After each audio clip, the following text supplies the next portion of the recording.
चलो first of all good morning to all of you. Let us start by the grace of great God, great my Guru. The topic is Fermi golden rule. The topic is Fermi golden rule. See, this is very interesting topic. ठीक है. In Fermi golden rule, it is also called a transition rate oblique transition probability.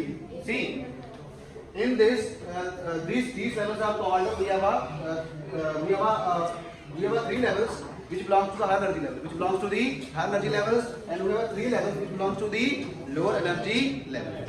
So for the sake of simplicity, we consider the electron to be present at the higher energy level. So the higher energy level will be treated as the initial state, and lower energy level will be treated as a final state. Let us suppose the electron will de-excite from level A to level A prime. So the transition will A to A prime will give us a photon of energy E to A prime. So ये photon निकलेगा, उसकी energy कितनी होगी इस band gap की. ठीक है, इसके डिफरेंस के दो लेवल्स के डिफरेंस के बीच का जो एनर्जी डिफरेंस होगा उस लेवल का फोटोन होगा. Similarly, if electron de-excite or transition takes place from A to B prime, what will happen? Another photon will get emitted. And what will be the energy of the photon? Between these two energy level, difference of these two energy level.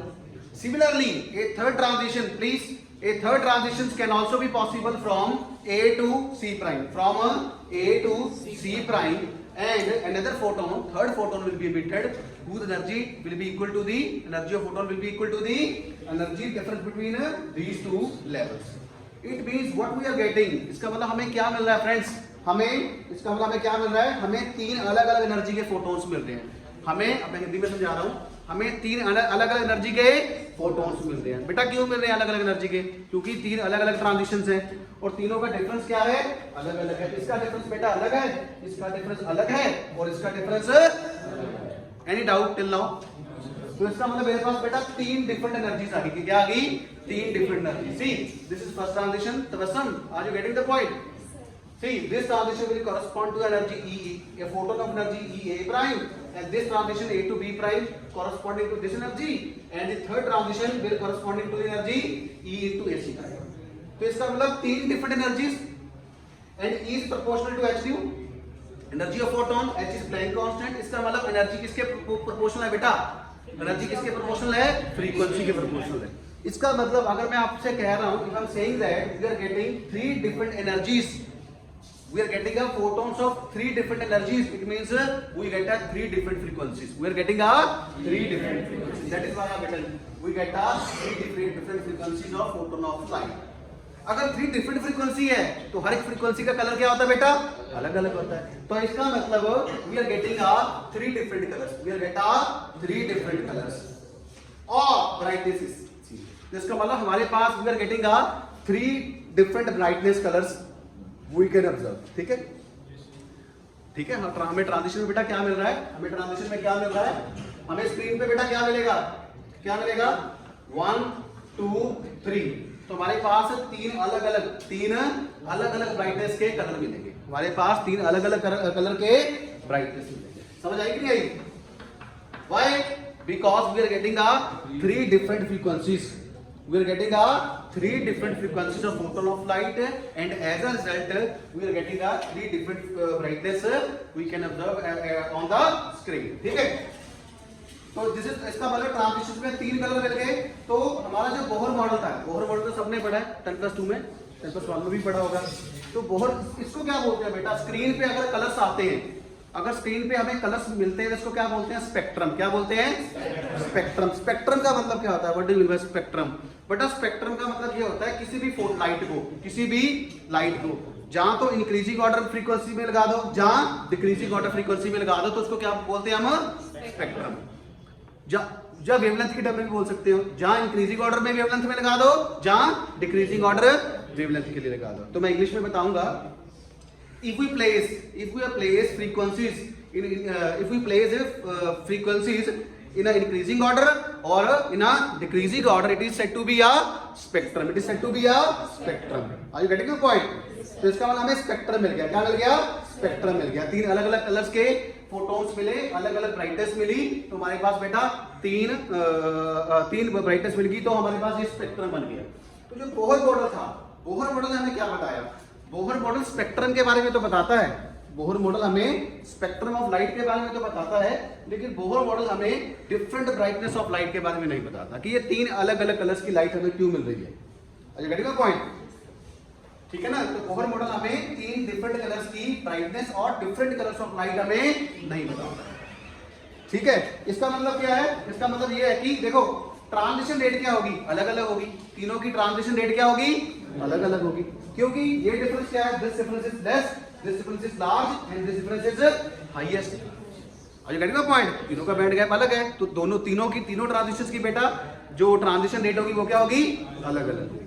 पहला point बेटा, Bohr model हमें 3 different colours की, 3 different colour के बारे में कोई idea नहीं देता, ठीक है, कि 3 डिफरेंट कलर्स क्यों आए हैं, उनकी ब्राइटनेस हमें क्यों मिल रही है। तो Bohr model could not explain the different brightness of light और different colours of light. Second point is transition rate is different, transition rate is different for 3 transitions, ठीक है। A to A prime transition rate is different, A to B prime transition rate is different and A to C prime transition rate is different. Hindi में बता दो बेटा, तीनों की transition rate बेटा क्या होगी, अलग अलग होगी। A to A प्राइम की अलग होगी, A to B प्राइम की अलग होगी और A to C प्राइम की अलग होगी, ठीक है। थर्ड पॉइंट देखिए, इसका मतलब हमें Bohr model could not explain probability of transition rate और ट्रांजिशन प्रोबेबिलिटी। अभी जो मैंने बोला हमने उसको लिख लिया कि बोहर मॉडल हमें ट्रांजिशन रेट के बारे में कुछ नहीं बताता, ठीक है, प्रोबेबिलिटी ऑफ ट्रांजिशन रेट के बारे में कुछ नहीं बताता।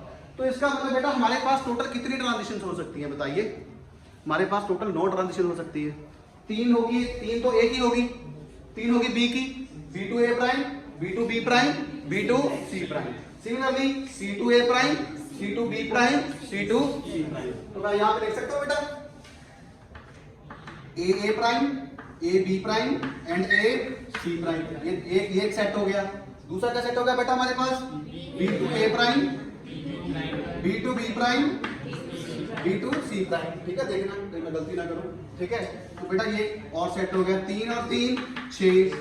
लास्ट बेटा क्या बचा, C to A prime, C to B prime और C to C प्राइम, तो ये 3 हो गया बेटा। टोटल हमारे पास कितने आ गए, 9 ट्रांजिशन आ गए, कितने आ गए, और हर एक ट्रांजिशन की ट्रांजिशन रेट क्या होगी, अलग अलग होगी, ट्रांजिशन प्रोबेबिलिटी भी अलग अलग होगी।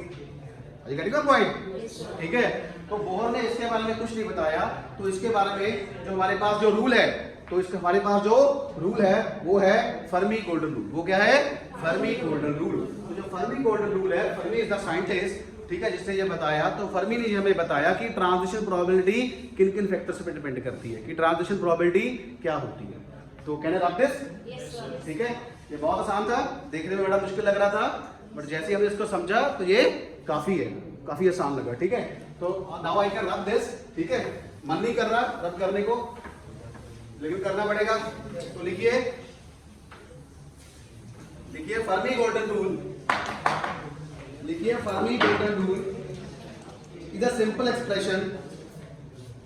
Last please, Fermi golden rule, Fermi golden rule is the simple expression for the transition probability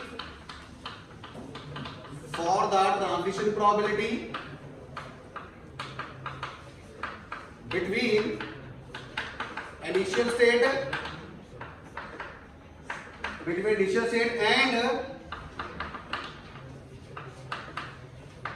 final state, ठीक है। this is first point, between initial state and final state। Second लिखिए Fermi golden rule, Fermi golden rule can be applied for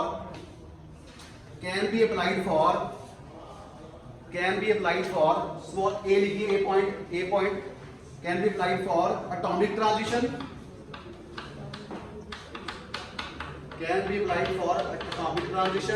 B nuclear decay and C is optical transition. Third is the optical transition.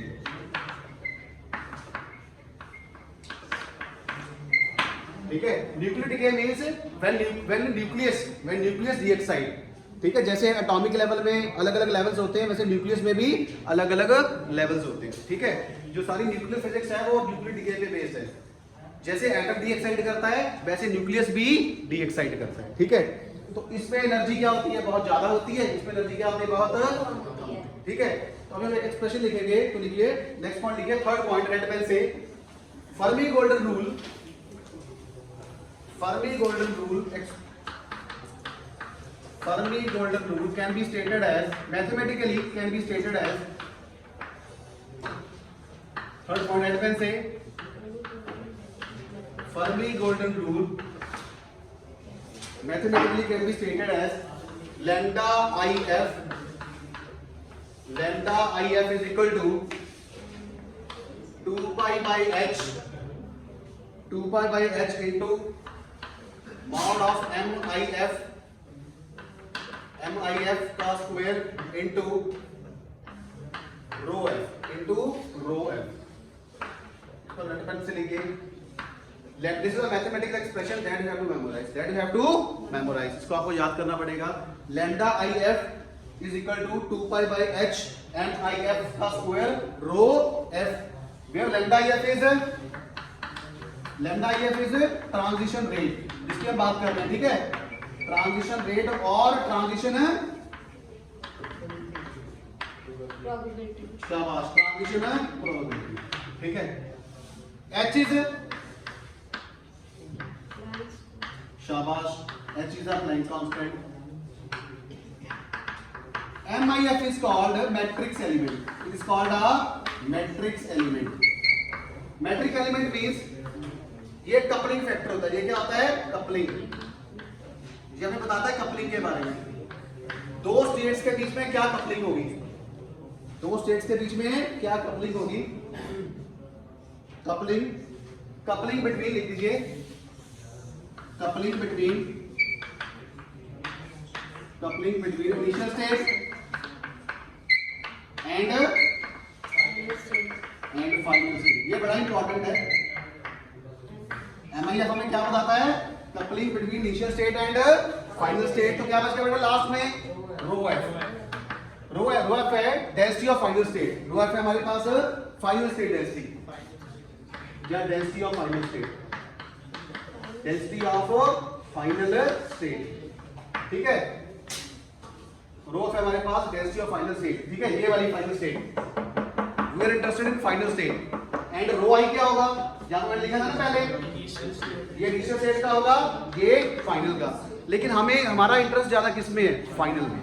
Y, क्योंकि देखो जब हम घर से निकलते हैं वो हमारा इनिशियल पॉइंट है, अब हम कॉलेज पहुंचते हैं तो हमें घर का तो कोई फिक्र नहीं रहता, तो हमारा ध्यान किस पे रहता है, फाइनल स्टेट पे। So it means we are much more interested in final state. Similarly when we leave the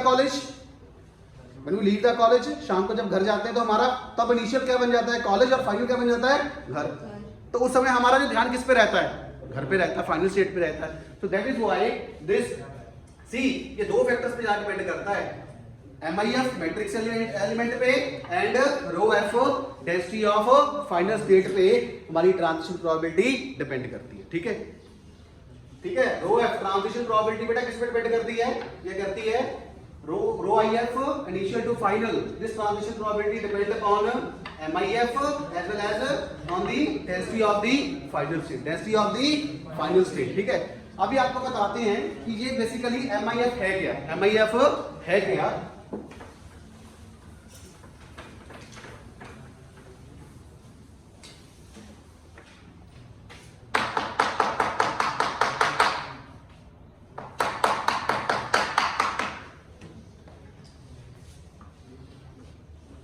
मेरे पास बेटा दो स्टेट्स हैं। ठीक है, मेरे पास दो स्टेट हैं। मान लीजिए स्टेट की एनर्जी है 4 इलेक्ट्रॉन वोल्ट, स्टेट की है 5 electron volt.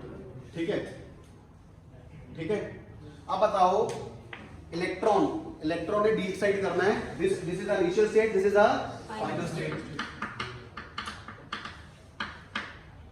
Initial state, final state. This energy difference is very small. This energy difference is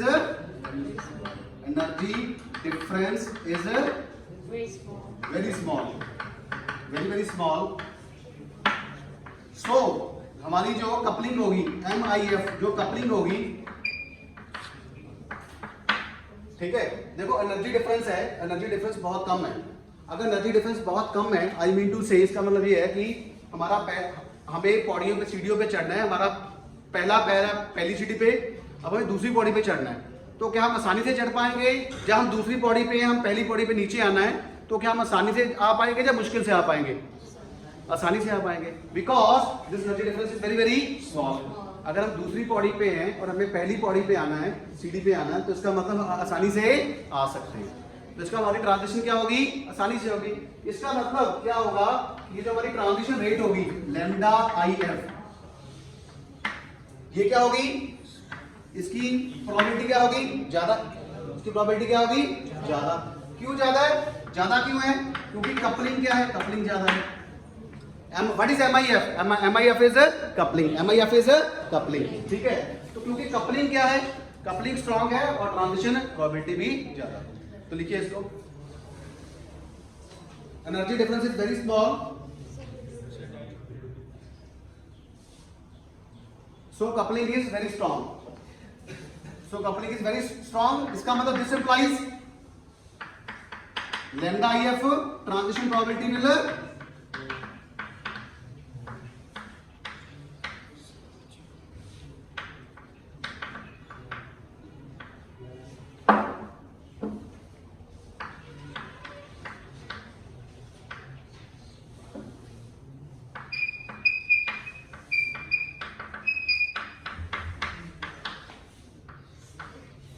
तो हमारी जो लैम्डा IF ट्रांजिशन की रेट होगी वो भी क्या होगी? वो भी इंक्रीज करेगी। This arrow means increase, this arrow means increase. Transition probability rate is high, ऐसे लिख लो, transition probability rate is high. ठीक है, समझ आ गया? ठीक है, अभी मैं दूसरा केस लेता हूं। सबसे बताना जरा, ये मैंने लिया 4 इलेक्ट्रॉन वोल्ट, ये मैंने लिया 40 इलेक्ट्रॉन वोल्ट। ठीक है, ये है इनिशियल स्टेट, ये क्या है? ये क्या फाइनल स्टेट। अब आप मेरे को बताइए कि जो लैम्डा IF होगा ये इंक्रीज करेगा कि डिक्रीज करेगा? Why? Because energy difference very very large. ये ऐसी बात है, हम 10वीं सीढ़ी पे बैठे हैं और हमें पहली पौड़ी पे आना है, सीढ़ी पे आना है, तो we are not able to change our state from 10th सीढ़ी टू दी फर्स्ट सीढ़ी। Getting my point? 10वीं से पहले पे आएंगे तो चोट खा पाएंगे, है ना, चोट लग जाएगी। तो इसका मतलब ये जो इसकी जो कपलिंग है, वो कपलिंग क्या है? कपलिंग क्या है? वीक। कपलिंग क्या है? Week. MIF decreases, that is coupling decreases। बेटा अगर कपलिंग डिक्रीजेस होगी तो इसका क्या मतलब है? तो जो लैम्डा IF है ट्रांजिशन रेट, ये भी क्या हो जाएगा? डिक्रीज कर जाएगा। ये भी क्या कर जाएगा? डिक्रीज कर जाएगा। क्यों डिक्रीज किया? Because energy difference is very very large. तो लिख लीजिए, फिर ये भी लिख लीजिए, ये भी लिख दीजिए, energy difference is very very large, so MIF coupling ये क्या हो जाएगी बेटा? कपलिंग वीक हो जाएगी। मतलब वीक मतलब डिक्रीज कर जाएगी। अगर कपलिंग वीक कर जाएगी तो क्या हो जाएगा बेटा? लैम्डा IF ट्रांजिशन प्रोबेबिलिटी ये क्या हो जाएगा बेटा? ये डिक्रीज कर जाएगी।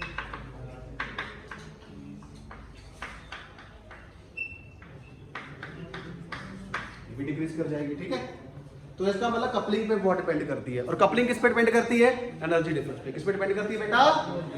अगर तो एनर्जी डिफरेंस पास है फिर तो MIF ज्यादा होगी, MIF ज्यादा हो गया तो लैम्डा IF भी ज्यादा हो गया। अगर एनर्जी डिफरेंस बहुत ज्यादा है तो MIF कपलिंग क्या हो जाएगी? वीक।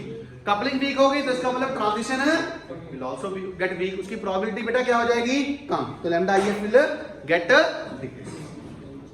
ठीक है, कैन आप दिस बेटा? लास्ट 2 मिनट रहेंगे बस।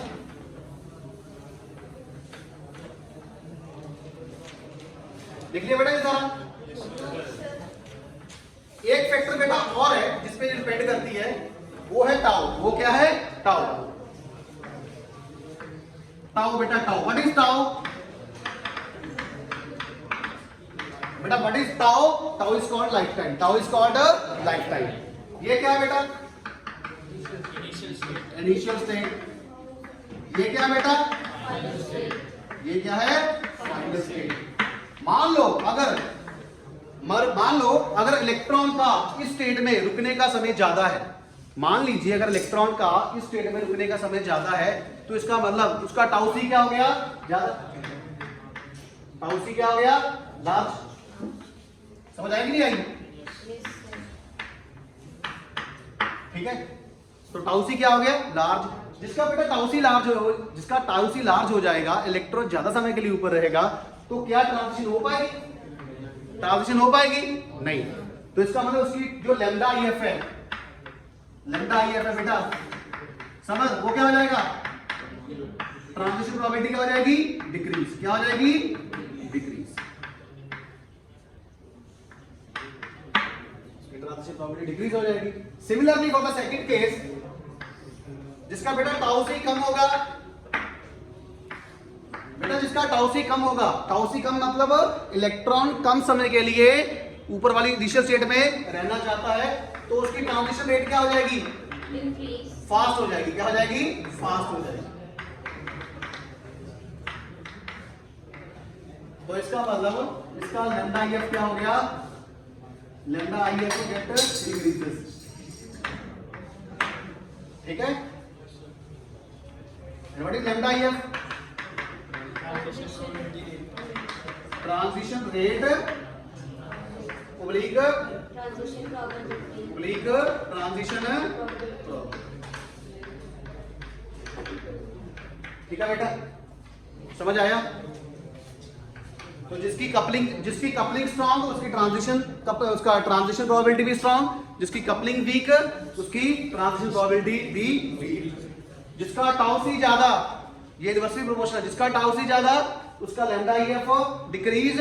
बेटा जिसका टाउ सी कम, उसका lambda IF transition probability will increase. ठीक है, so I think that is all about it from the today session. I think it's all about the Fermi golden rule. Thank you so much for the being with us. If you really like the session, then please subscribe it, like it, comment it and share it. Thank you so much.